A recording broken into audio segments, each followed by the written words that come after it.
doing okay and you're almost done with the assignment. Remember, it's due on Friday.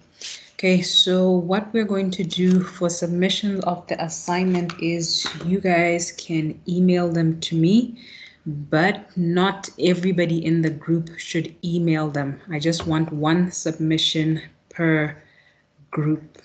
Okay, so let me write this down. Okay.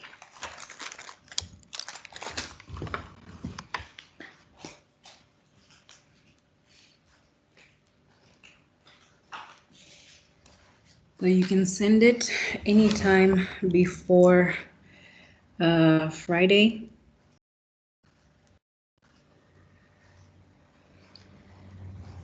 I think 23:59 is fine. That's plenty of time. This is the 30th. One submission per group.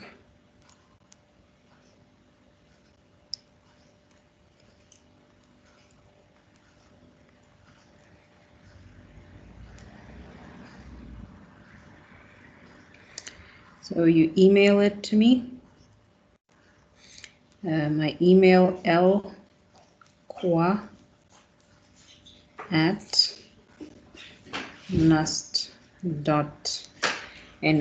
Okay, so please make sure it is sent to me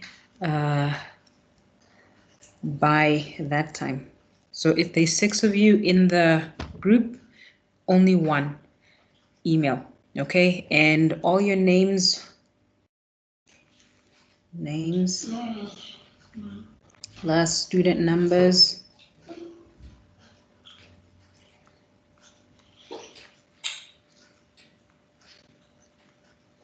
must be written, or I should be able to clearly see who is in the group. So remember, it's a minimum of 3 people, a maximum of 6 people. Okay, make sure everybody in the group has contributed in some way.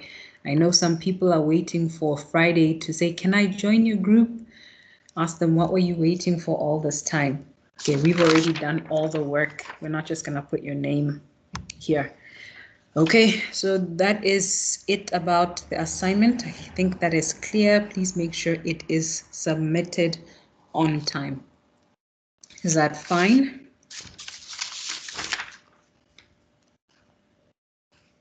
Yes, ma'am. Okay. So this is on the assignment.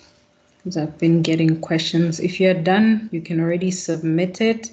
I might not reply to your email that I have received it. That's okay because it's a big group, and yeah, so don't worry. As long as you have sent it in your email box, you have that sent items. You can always show me if I didn't receive it that we did send it. Here it is in my inbox, in my outbox, or whatever. Okay, so for today's class, we are going to finish off the worksheet, the last exercise that I gave you, exercise 4. And I've also downloaded or posted today's worksheet. I hope you have it. It's called exercise 5. That one is on confidence intervals. So I want us to very quickly look at the last 2 questions and then we will be done.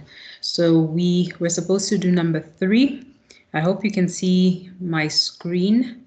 Can you guys see it?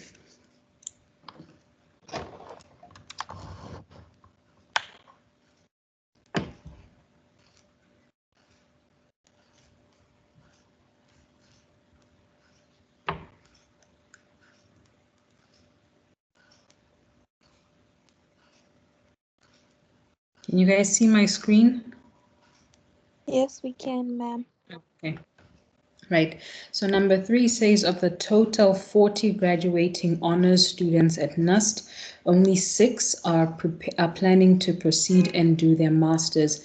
If we are to take a random sample of 20 graduating students, what is the probability that A, 17% or less of the graduating students will plan to do their masters? So here you can clearly see that this is proportions. So we are estimating the proportion in our sample.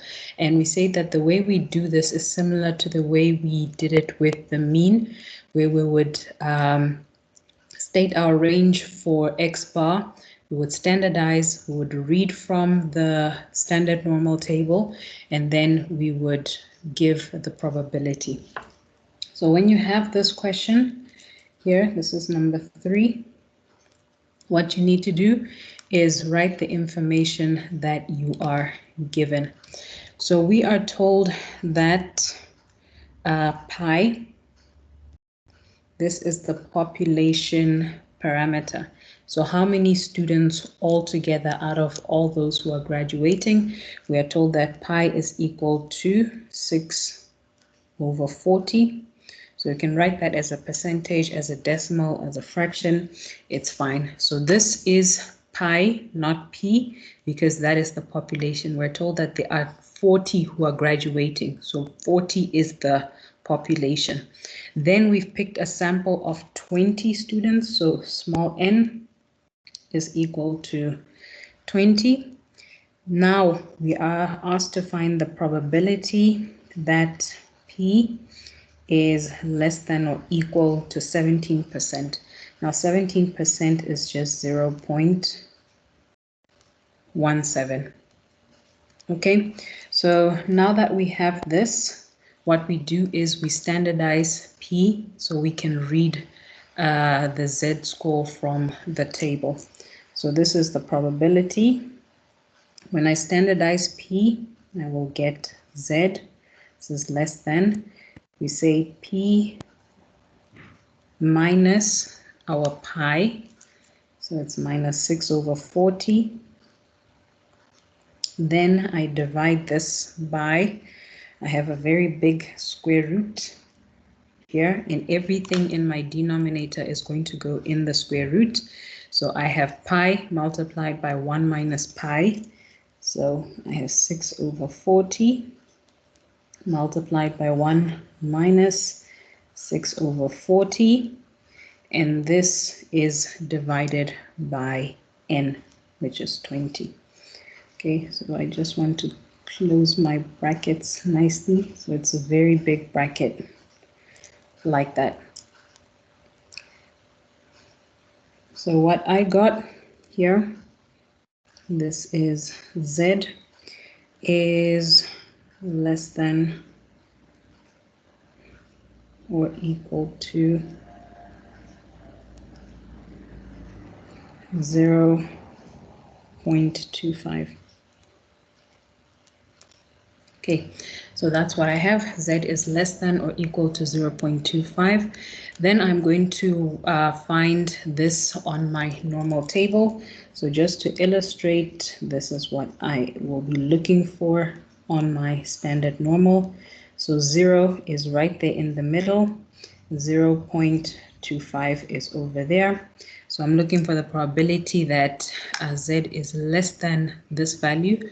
That means the area on the left of 0.25. So this area over here.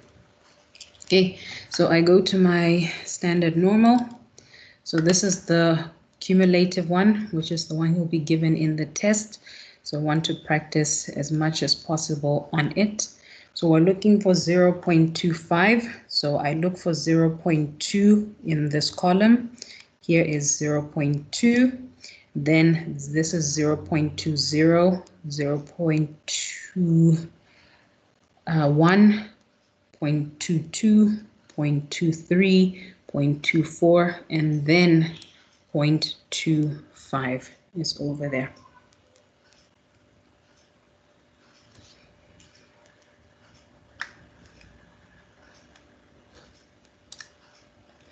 Okay, so this probability that Z is less than or equal to 0.25 is equal to 0.5987. Then, as usual, you write a sentence to answer the question because this is a word problem. So you would say something like the probability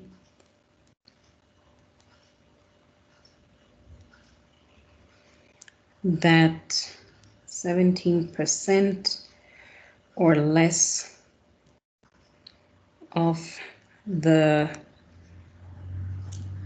how was it worded? Of the graduating students will plan to do their masters. Of the graduating students will do their masters is 0.5987, or you can also say it is 59.87%. Okay, so something like that. So again, you can always word it a little bit different, but however you word it, the meaning should be the same as what I have over here. Then B.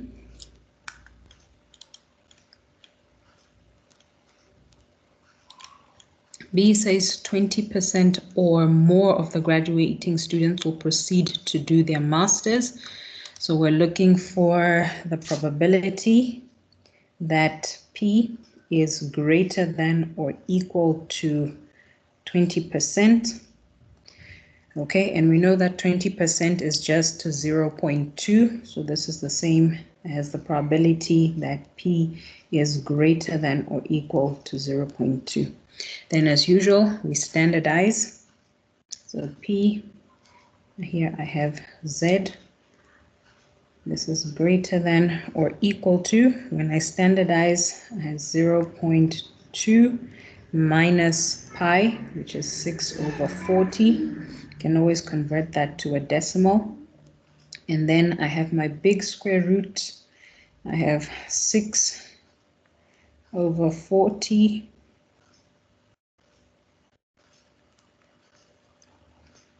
multiplied by 1 minus 6/40, and then this is all divided by 20. So all of this is under my square root. Then you close your bracket. Okay. This is just the probability that Z is greater than or equal to 0.63. So the area that we're looking for here is 0. 0.63 is somewhere here. So we want greater than is to the right. So we're looking for this area over here. Okay, so our table gives us this area here, and we want this one here. So what we could do is we can read this area from our table and then say 1 minus this area that we get over there, because the entire area under the normal curve is equal to 1. So if I want this part over here, I just say 1, the entire thing, minus this one, which I read from the table. So I'll read this from the table. Probability that Z is greater than or equal to 0.363. This is 1 minus, we go to our normal table, 0.6 here, and then 60, 61, 62, 63. That is what we have. So it's 0.7357.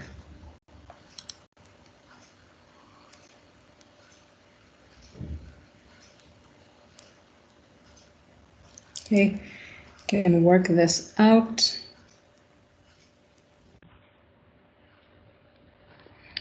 Okay, when I did, I got 0.2643, which is just 26.43%. Then again, you write a sentence to answer the question.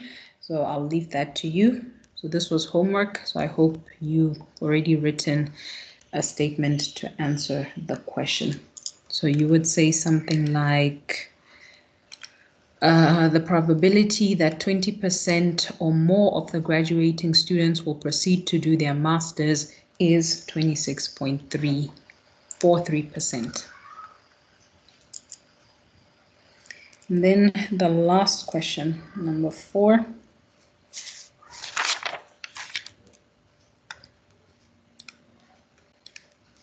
A says Basic Business Statistics B is one of the gatekeeper courses at NUST. 63% of the NUST students are in favor of the removal of this course. A random sample of 300 students was selected and asked if they favor the move. What is the probability that more than 67% of the selected students favor the move? So this is another simple one. We write down what we're given. We're told that pi is equal to 63%. So this is 0.63. And then we have selected a random sample of 300 students. So n is equal to 300. Then our question is, what is the probability that p is greater than 0.67. Okay, so we do the same thing. We standardize and then read from our Z table. So this is the probability that Z, so P changes to Z when we standardize it. This is greater than 0.67 minus pi, which is 0.63 over, I have a big square root, pi 0.63, 1 minus pi, which is 1 minus 0.63, and then I divide by n, which is equal to 300. Okay, so just make sure you write this correctly, and when you type it on your calculator, you put the brackets where necessary. Everything here must be under the square root. So if you don't type it correctly, your calculator might read it as just the numerator being under the square root, and that will give you a wrong answer. Okay, so this is the probability that Z is greater than 1.43. So this is what I got. You guys should check, see if what I did is correct in case I made a mistake somewhere. Okay, so this is a probability that Z is greater than 1.43. So if we were to draw this, we have 0 right there in the middle, then 1.43 is somewhere here. Now we're saying greater than 1.43, that means to the right of 1.43. So we want this area here. Now we know our table reads the area going that way. So if you want this small area here, we will just say 1 minus whatever probability we get over here.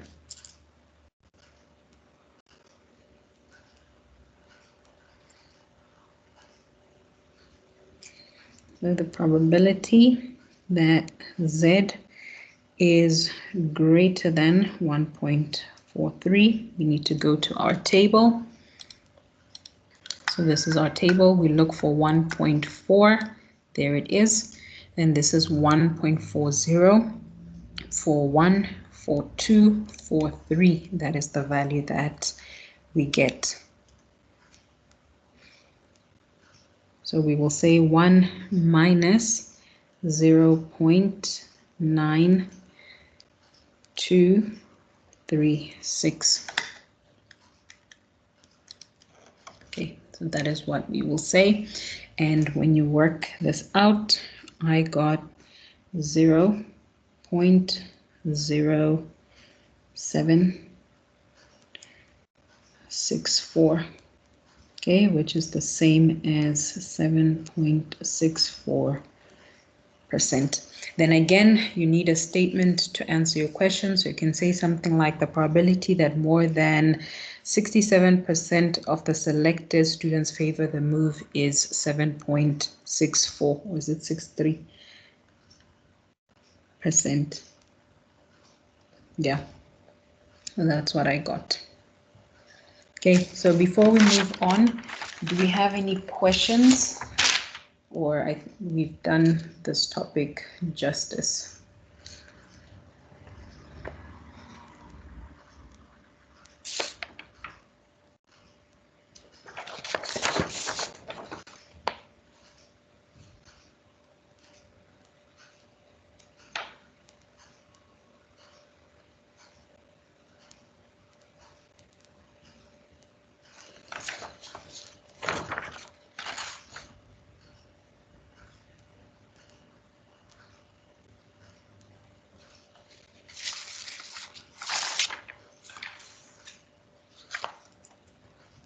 Okay, I hope your silence means you are okay and you'll be able to answer any questions that involve sampling distributions, whether it's of X bar or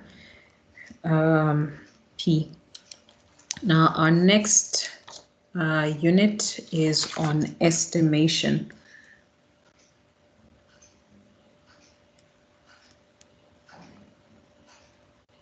Okay, now so far the questions that we have been looking at, you knew what the statistical parameter was. So you either knew what mu was, so you were given mu is equal to some value, or you were told that pi is equal to some value.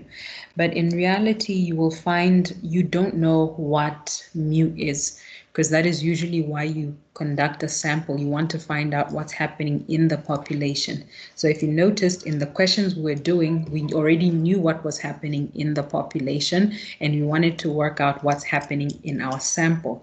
Now we're doing the opposite, which is why we're sampling in the first place most of the time. We don't know what's happening in the population, but we can always deduce some things based on what is happening in the sample. Okay, so here we're working backwards in a way. So you'll know what is happening in the sample, and then you'll be able to estimate your value in the population. So we'll be estimating mu, estimating pi, and other population parameters. Okay, so with estimation, there are two types that we do. So we have statistical estimation.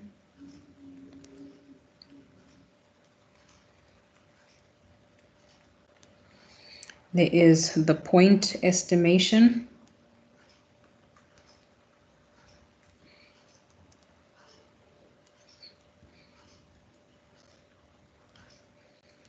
And then we have the interval estimation.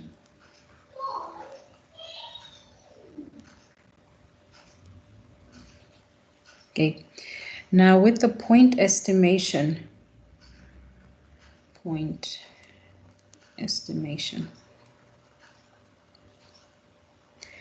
what happens is a single value of the statistic is taken to be the true value of the population parameter. So a single value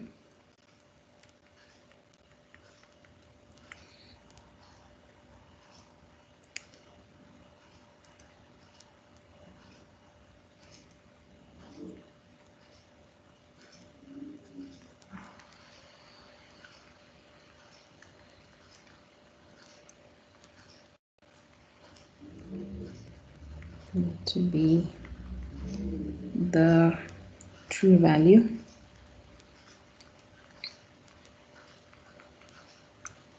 of the population parameter.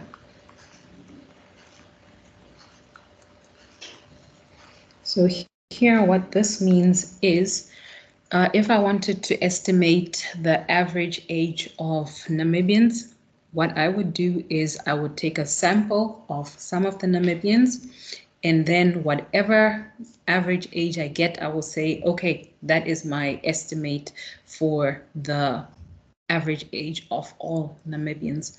Now, I'm sure you can see that that might not be the actual value itself, because every sample has its own errors in it. Okay, so you might have picked a sample of very old people, then you conclude that the average age of Namibians is much higher than what it actually is. Or you could have picked a sample of very young people, and then you estimate the average age to be much lower than it actually is. So here you're not doing anything extra except you collect your sample, then you work out the sample statistic, and then you just say, okay, that's what my parameter is. Okay, now most of the time we don't do that, like I say, because of the errors in the sample. But it's also a good starting point just to estimate, as the unit says. Okay, so we have measures and point estimates that we use. So we have some measures. Then we have the point estimates.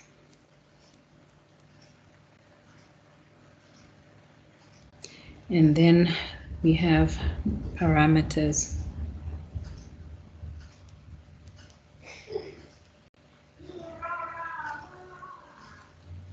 Okay, so the first one is the mean. That is a measure that we estimate. So we estimate the mean with the sample mean, which is denoted by X bar, and the parameter we're estimating is mu. Then we have proportion.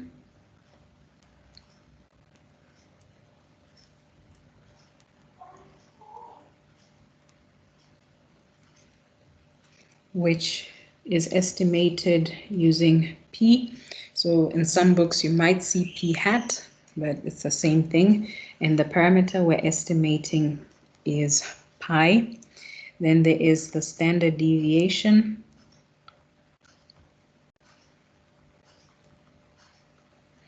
So we estimate this using the standard deviation of the sample, which is denoted by S, and the parameter is sigma.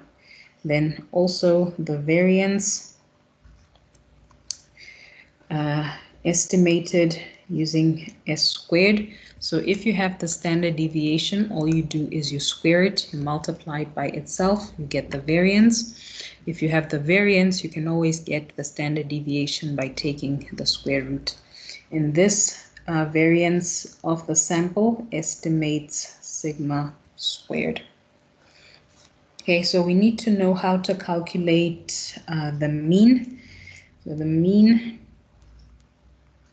so when we have a sample, because we're going to use the sample to get its mean and then use that as our estimate for the population, we need to know how to work it out. So the mean is just X bar. And the way we work this out, we say sigma X divided by N. Now this is just notation. This sigma means add up all the x's. So whatever values you get from your sample, you add them all together and then you divide by n. So remember, n is the number of elements you have in your sample. So if I add all the values from my sample and then divide them by how many I have, that is how we calculate the mean. So sigma, I think you've seen this before. Sigma means add up all the x's, then divide by n. This is how we calculate the mean. And I'm sure from statistics last semester, you did all of this. Then the variance. So if I give you a sample, you should also be able to calculate the variance, which is S squared. The formula is the sum of the squares of all the individual elements minus n multiplied by the mean squared divided by n minus 1. Okay, so this part means all the individual values that you get from your sample, you square each of them, then you add up all those squares. Here, this means you take the mean, you square it, and multiply it by n, and then you just divide by n minus 1. Now, this formula can also be written as they're equal. This is the sum of x squared minus the sum of x, the bracket is too big,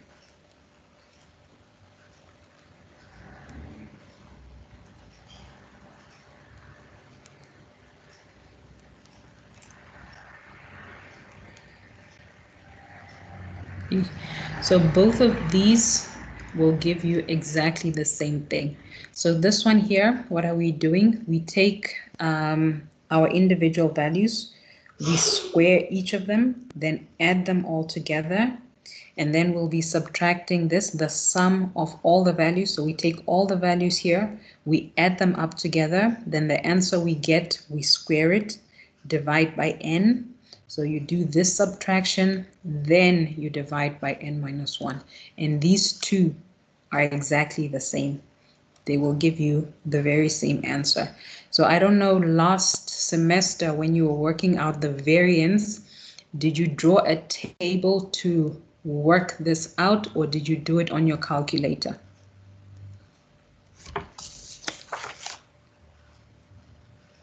We made use of a table, ma'am.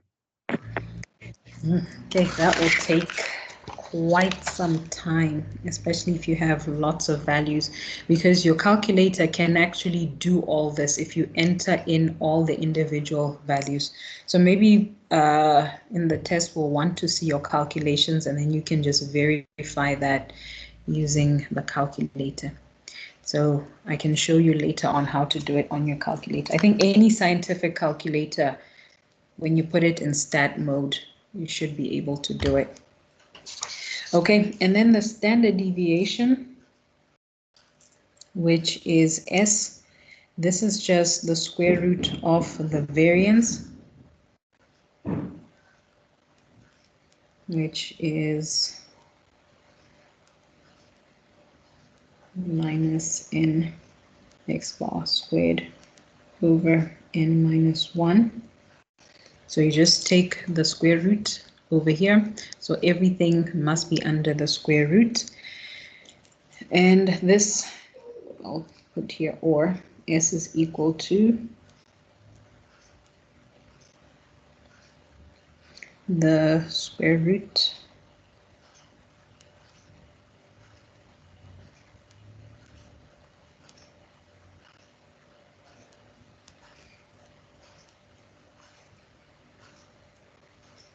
Okay, so everything must be under the square root. So the only difference between this formula and that one is that I have put a big square root over there. So to get rid of the square that I have over there. So like I was saying, there are two ways that we estimate our population parameters. The first one is using point estimation, which, like I said, isn't very reliable because it depends on the sample. So if you have not a bad sample, but the errors of the sample will affect the answer that you get. So another way of estimating a population parameter is by using confidence interval estimation.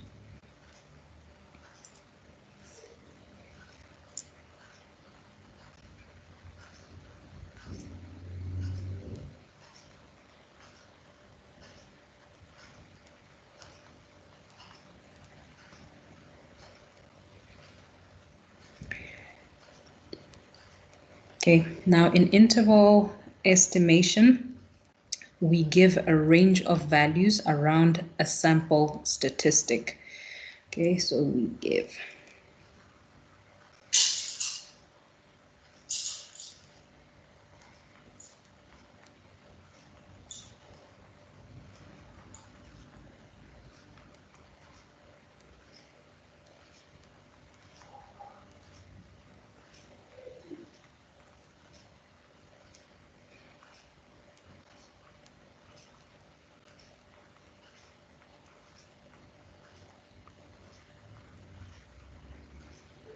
okay, and then we use that range to estimate our population parameter.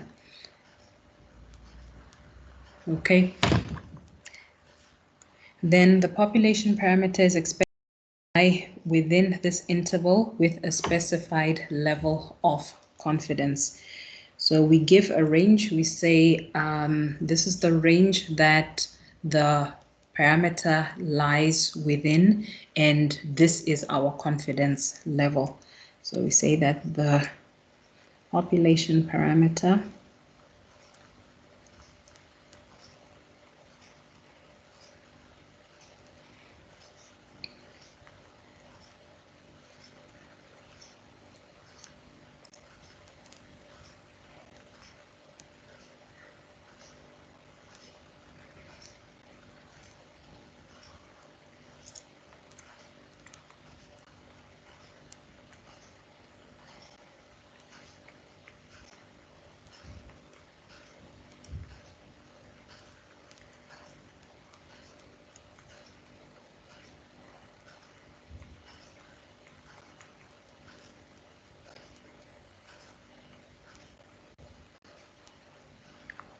okay, and that is why it is called a confidence interval. So when we give this interval, we say it's from this number to that one, we can say we're 90% sure our population parameter is in this range, or we're 99% sure it is in this range, we're 70% sure it is in this range. So you can attach a confidence level to the range. Unlike with the point estimation, you would just say it's 5, but you cannot tell for sure how far it is away from the parameter. You just say, okay, the population mean is 5, but it may end up being 10, and that's, you cannot give a confidence level. You cannot say I'm 100% sure, I'm 99% sure. You cannot give any confidence interval. So unlike this one here, we give a range of values. We don't tell you the exact population parameter, but we give you a range, and then we say we are 99% sure, we're 90%, we're 80% sure that the population parameter is in this range. Okay, then there are some steps that we do to construct a confidence interval. So the first one we will start with, as usual, is confidence interval estimation for the population mean.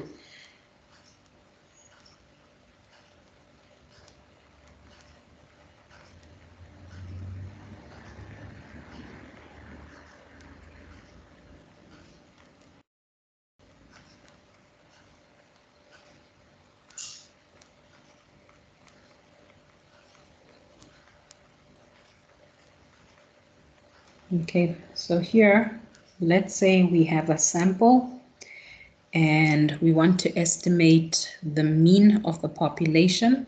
So how do we go about doing that?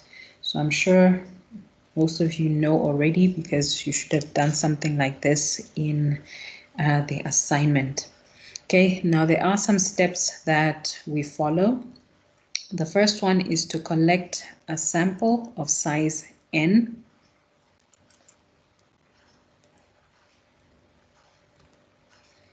We collect a sample.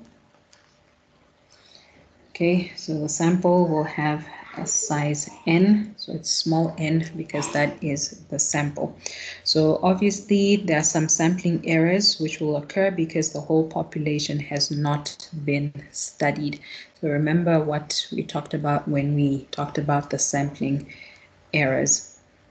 Then the second thing we need to do is we need to determine the type of distribution. So determine the type of distribution. So there are two types that we will be looking at. Is it a Z distribution or is it a T distribution? Okay, the Z distribution is the standard normal that we've been dealing with. Now T is different, but it's another type of distribution, but the way we will use it is exactly the same. We will have a table of values, and then we look for our t-score, and then we find that value in the table. So something like that. Okay, so we have our Z or T distribution, so you need to decide which one is it. Now, I drew a flow chart, or I have a flow chart that you can use in deciding do I use the Z or do I use the T distribution? So there are a few questions that you need to ask yourself when you're doing this. So the first question you ask yourself is, do I know sigma? Now sigma over here, this is the standard deviation of the population. So it may be stated in the question. So if you know the standard deviation of the population, then you would move in one direction. If you don't know what sigma is, you would move in another direction. So this one, it relates to the population, not the sample, because if you have a sample, you can always work out the standard deviation of the sample. Okay, so do I know sigma? So there's two answers. You will say yes, or you will say no, I do not know sigma. So if you know what sigma is, then you use the Z distribution. Okay, so that's very easy. If sigma is given to you, then you use the Z distribution. Now, if sigma is not given or you do not know what sigma is, you ask yourself, is the sample size 30 or more? So I will delete this. So is n, which is our sample size, greater than or equal to 30? Okay, so if n is greater than or equal to 30, so here you will say yes, then you use the Z, because remember we say that if our sample is large enough, that means 30 or more, then it's approximately normal. And then if it is less than 30, so here say no, then you use the T. So here you just ask yourself, do I know sigma? Yes, use the Z. Do I know sigma? No. Then you ask, is the sample size 30 or more? Yes, use the Z. No, use the T.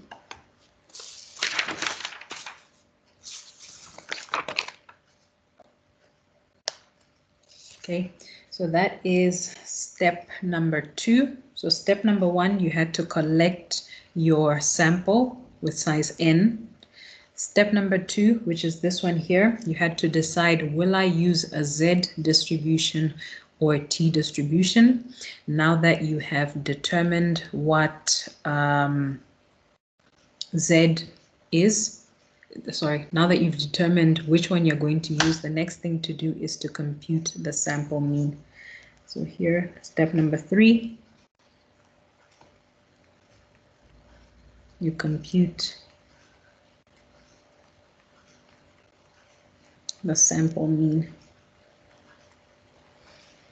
And then We all know how to do that. I gave you the formula. You just add all the x values, then divide by how many you have. That is your mean. Then number 4, determine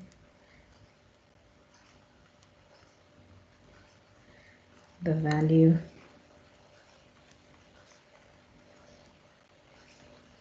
of z or t. Okay, so for today's class, we'll look at the z values. And then in the next class, we can look at the t values. Now with the z values here, we have this. We have the degree of confidence. And then we have what is known as the z limits.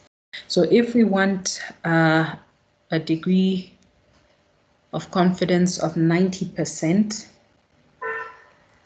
then the z value we are going to use is plus or minus 1.645. If we want to be 95% confident, we are going to use plus or minus 1.96. Then we want to be 99%. Let me write 98 first. We want to be 98% confident. Then this is plus or minus 2.325. And if we want to be 99% confident, then this is plus or minus 2.575. Okay, so these are degrees of confidence.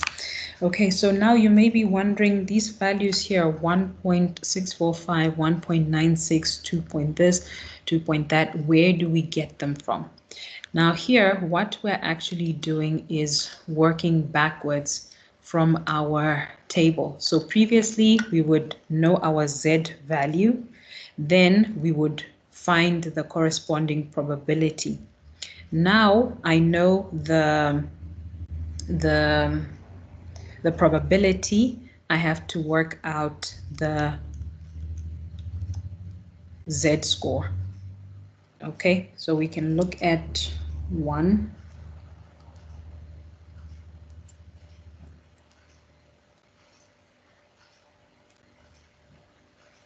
Okay, so let's look at the one of 90% confidence.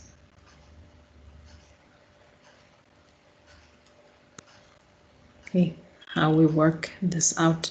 So what we do here with a 90% confidence, let me see.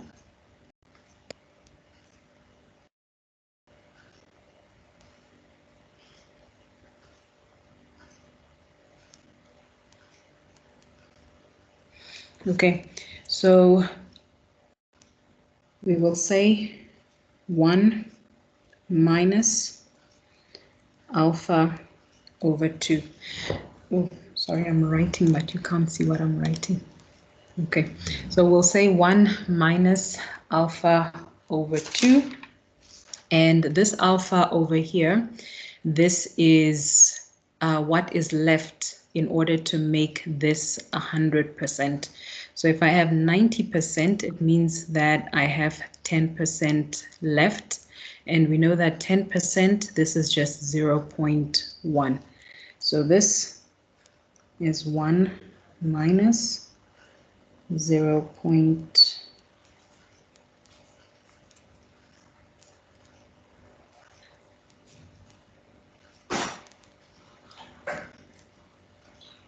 Okay, my pen is not working now. Okay.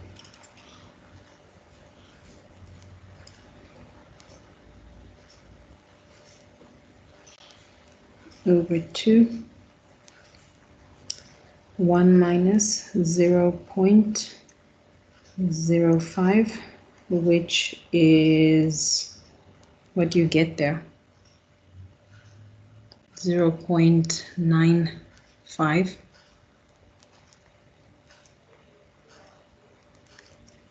Okay, is that right?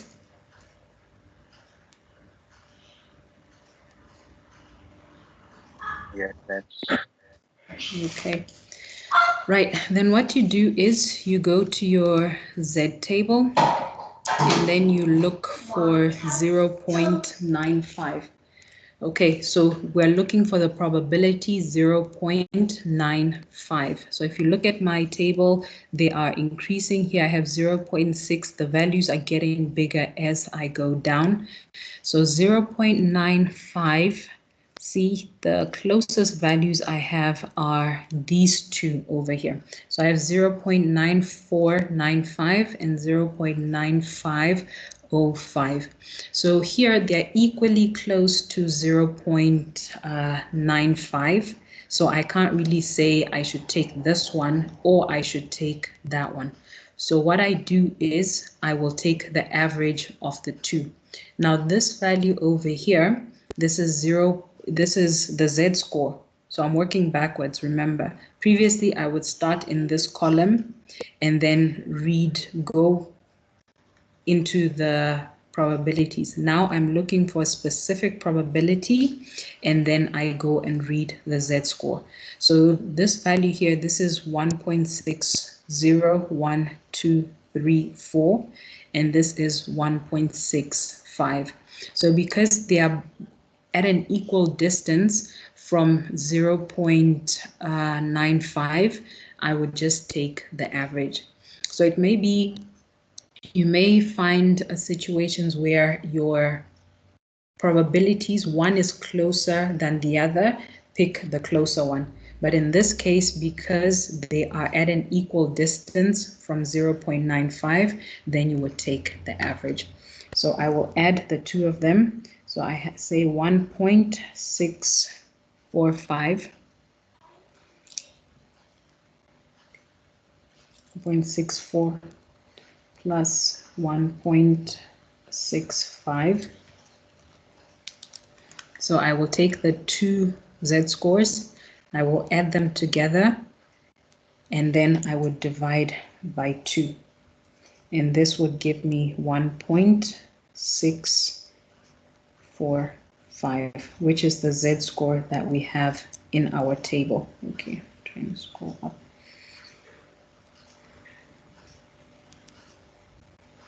Which is the Z score that we have over here. Okay, so that is where these values come from. So we can look at this one as well. 95% confidence. How do we read that from our table? So we do the same thing. I will, if for the 95%, I'll say 1 minus alpha over 2. So remember, we say that alpha is whatever you need in order to make this equal to 100. So I need 5%, which is 0.05.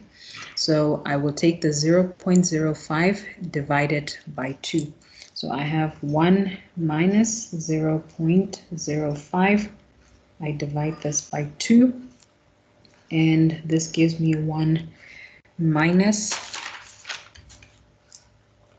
0.025.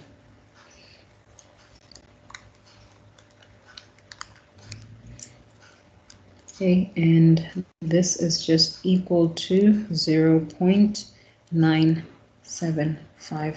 So this is the probability that you want to read from your table. So you would go to your table and you look for 0.975.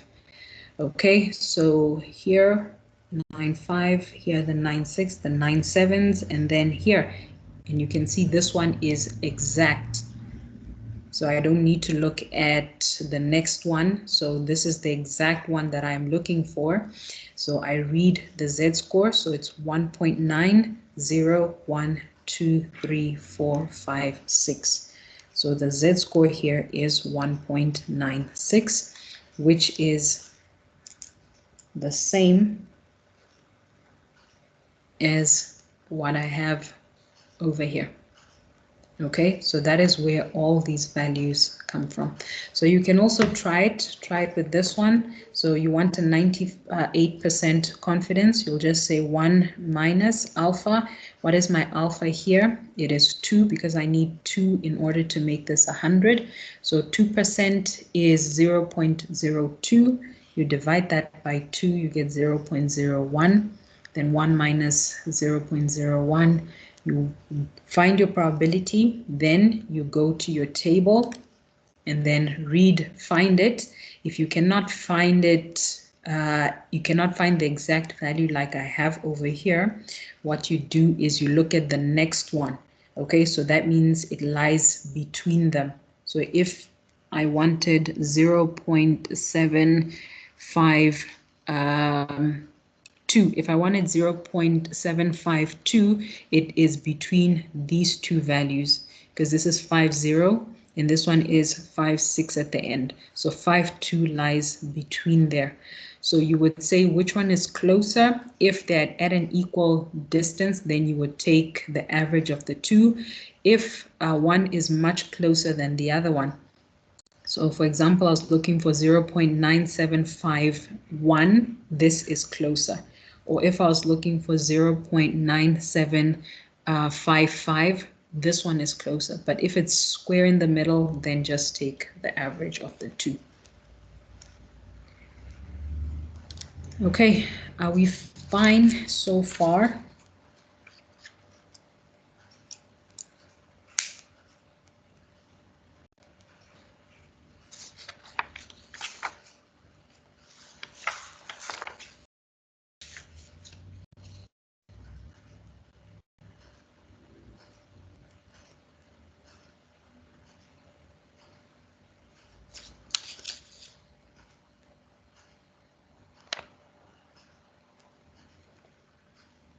I feel like I'm talking to myself today. What happened?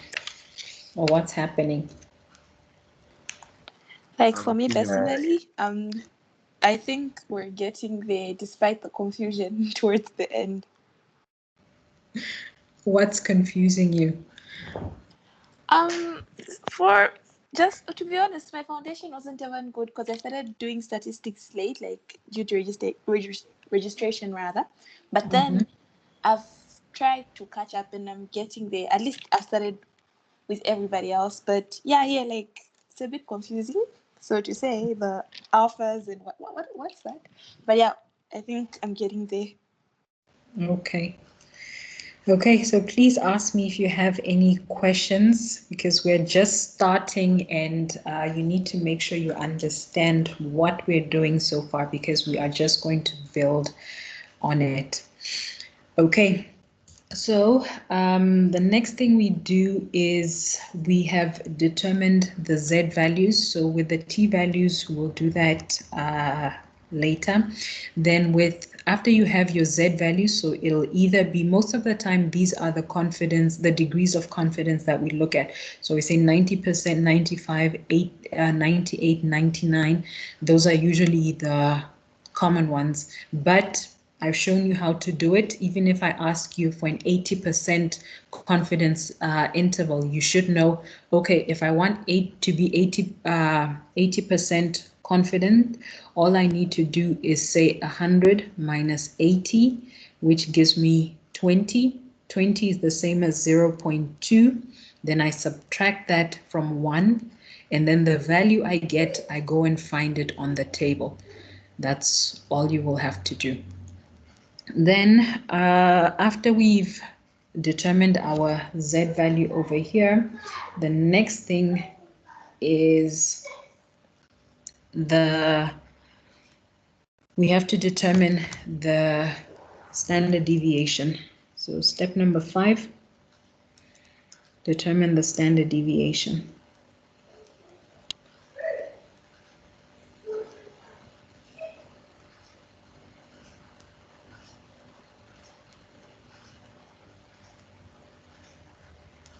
Okay, so I gave you the formula of how to work that out. You should be able to do it.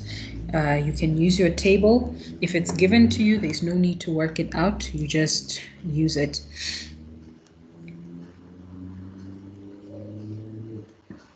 Okay, and then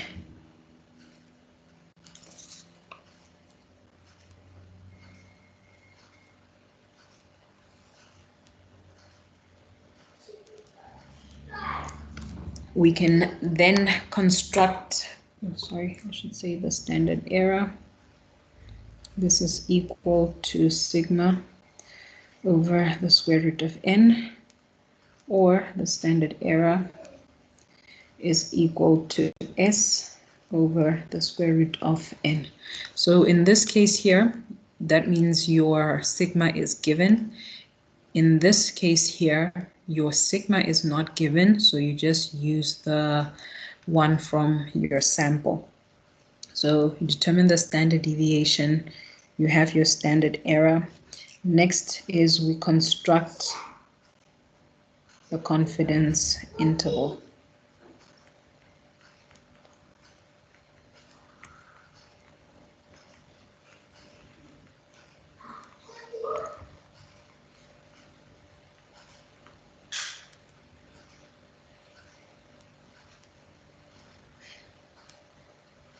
Okay, so the way we do this is we will say x bar minus z of alpha over 2. Now this z of alpha over 2 is just this value over here. It's this one, depending on your level of confidence. So if you're looking for 90% confidence, then your Z alpha over 2 is that one. If you're looking for 95% confidence, then this is your Z alpha over 2. So it depends on what you're asked in the question. And then this Z alpha over 2, we multiply it by sigma over the square root of n. And this is less than or equal to our population mean, which is less than or equal to x bar plus z alpha over 2. So this alpha over 2 is a subscript, so it's smaller than my z over there. And then I multiply this by sigma over the square root of n. Okay, so this one, or this formula over here, I use it when I know the population standard deviation. If I don't know the population standard deviation, then I will replace this with the standard deviation of the sample. So the formula will be exactly the same, except here I have an S. Over there, I also have an S.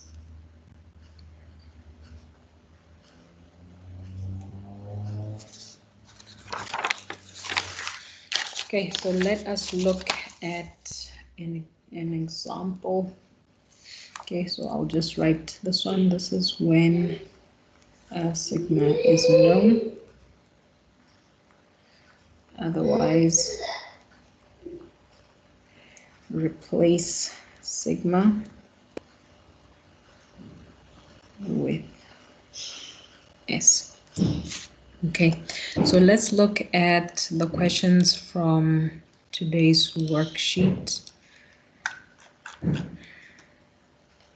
Okay, so we are told that the results of BBS 1AB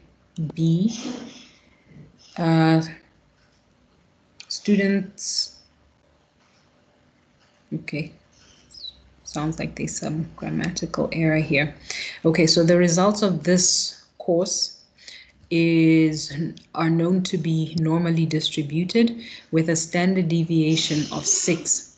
A sample of 7 students gave a mean of 55.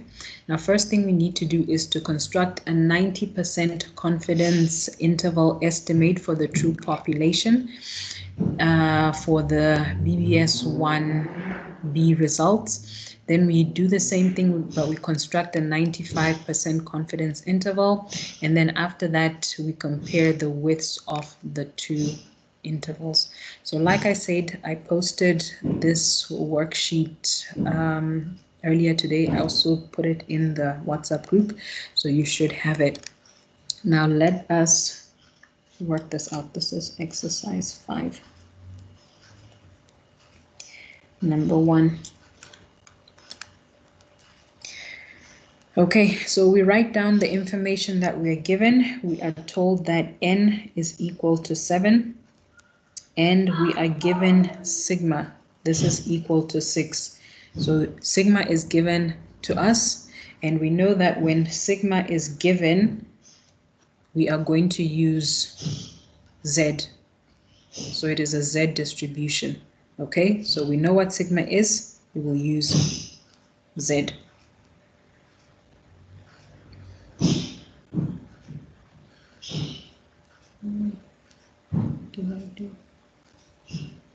Okay, there it is.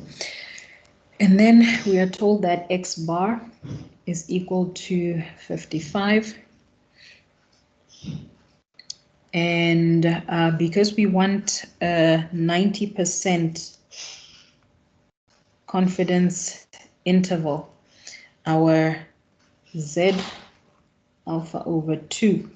So if you don't remember and you don't want to look it up on the table, the normal table that is, you have this one handy.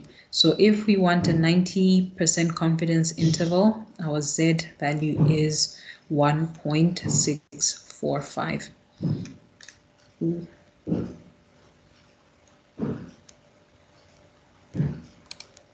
Okay. Sorry, ma'am, is the position? Yeah. Go ahead.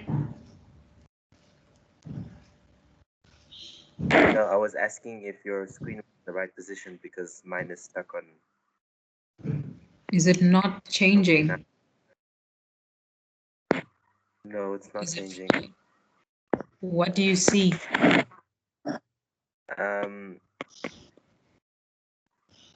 Okay, now I only see exercise 5. Okay, it has now moved. I think the internet is slow. Okay. All right. So here our z alpha over 2. This is 1.645. Then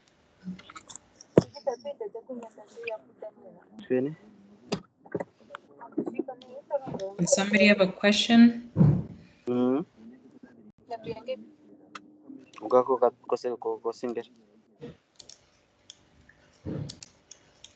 Okay, so we've written down all the information that we have been given. Now we have to create our confidence interval.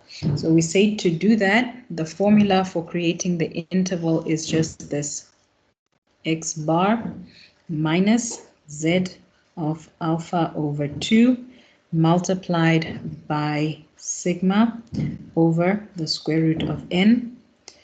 This is less than or equal to our population mean, which is less than or equal to x bar plus z of alpha over 2 multiplied by sigma over the square root of n.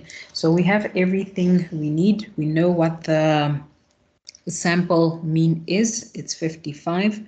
We know our z alpha over 2, it's 1.645, and sigma, we are told, is 6, and n is 7. So we just substitute, and then that will give us the interval in which the population mean lies. So I will say 55 minus 1.645. Okay. Then I multiply this by sigma. We say there's 6. Okay, my pen is acting up again. 6 over the square root of n, which is 7. This is square root, and this is less than or equal to mu, which is less than or equal to 55 plus 1.645 multiplied by 6. over the square root of 7. So the only difference between this expression and that one over there is the minus over here. Everything else is exactly the same. And this will give us the range in which our population mean lies in with a 90% confidence level. Okay, so we substituted, then this you just type in on your calculator. So when I did that, I got 51.2, okay, yeah, 51.2694965, and mu is in the middle, and on the other side I got 58.730500935. Okay, so this is just what was written on the calculator. I think, let me see, I'm not sure how many decimal places they'll be printed on the paper, but usually 3 decimal places is good enough.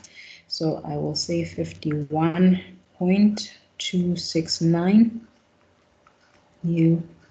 This is less than 58.731.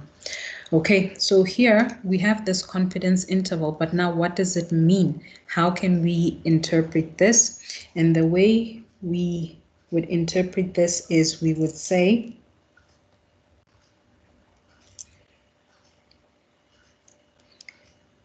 we are 90% confident that the mean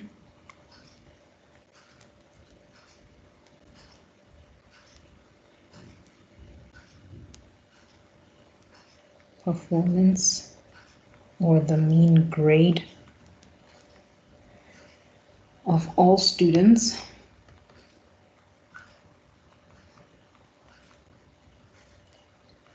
in BBS 1B lies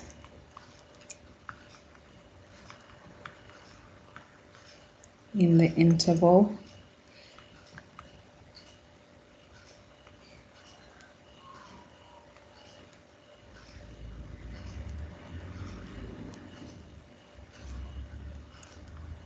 and say 2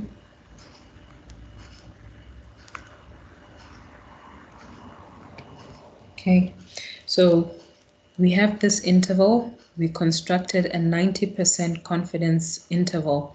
So remember our mean from the sample was 55. Now we're saying from that 55, what can you say about the average grade of all the students that are doing BBS? So we've constructed a 90% confidence interval, and we can say we are 90% confident that the mean performance or the mean grade, you can use a different word, of all the students. So this all means population. So we started with a sample, now we're moving to the population, lies in the interval of 51.269% to 58.731%. So if you were actually to work out the average grade of all the students, because at the end of the semester we do have all your grades on an ITS system, you can work out the average grade, and we are 90% sure that the average will be between those two. 90% sure. Okay, is that one fine?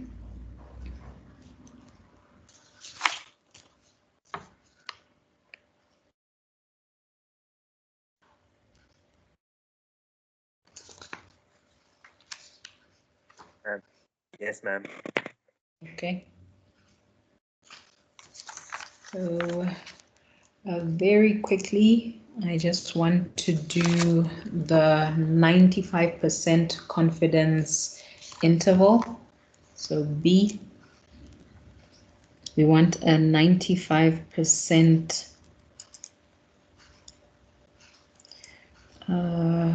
confidence interval. So the working is going to be exactly the same, except that our Z alpha is not going to be 1.645. Instead, the Z alpha over 2 is 1.96. So here, our confidence interval will say X bar minus Z alpha over 2 times sigma over the square root of n. This is less than mu, which is less than or equal to X bar plus Z alpha over 2 times sigma over the square root of n. And then you substitute. So the only difference between this and what I did previously is going to be this value over here. So we want to estimate with a higher confidence. Okay, so when we do that, we will say 55 minus 1.96 multiplied by 6 over the square root of 7. This is mu. So we say 55 minus 1.96 multiplied by 6 over the square root of 7. So when I work this out, I got 50.5551,378, and mu, here I have 59.4448622, and when I round this off to 3 decimal places, this is what I get.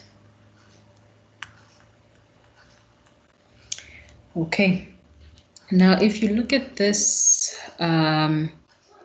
interval, it's bigger than the previous one. You can see I'm going from 50 to 59, and the previous one I was going from 51 to 58.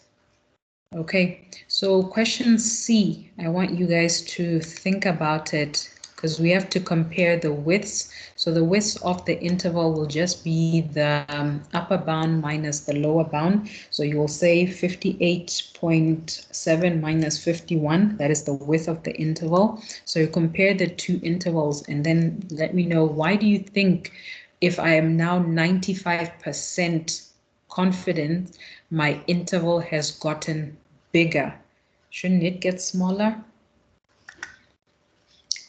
Okay, so it's already 8 o'clock. I think some of you have another class after this. So I will stop the class now. Does anybody have a question before we go? Or this is... Yes, ma'am, I have a question. Yes, go ahead. Ma'am, regarding the test next week, has the time been set when we're writing the test? Is it on Friday next week? When yes, is the 6th of November, ma'am. It should be in the evening. Yeah, because we're also writing another subject, which is commercial law in the course. What so time? I don't know, maybe it might clash. What time? I haven't seen it yet. Mm. But I think okay. in the evening as well. Okay, I will mention it to Mr. Mwahi, but I think that can always shift the time. That shouldn't be a problem. But I will let him know. Okay, thank you. All right. Any other questions?